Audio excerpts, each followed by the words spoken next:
on your Onson handheld stick vacuum. Over here, you should have gotten at least one extra brush. I didn't read the owner's manual, so I was using this for hardwood floors, which is actually not good.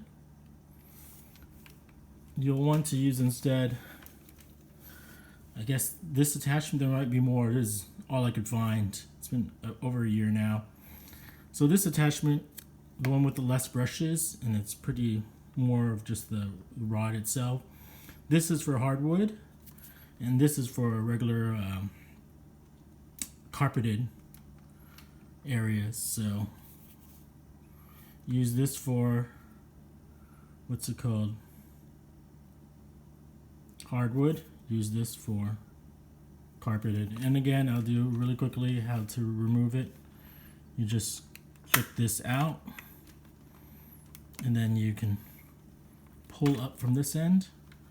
This comes out like that, and then you can reinsert. This has to push in from over here.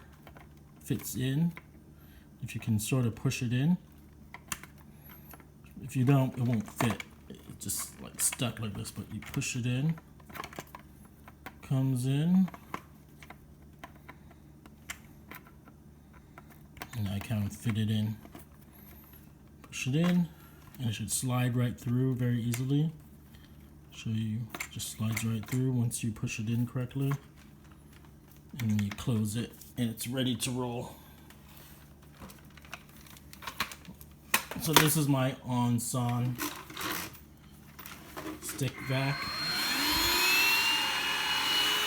And this will, using this attachment, it'll vacuum up things a lot easier on the hardwood floors. Like this has trouble, especially after it gets dirty.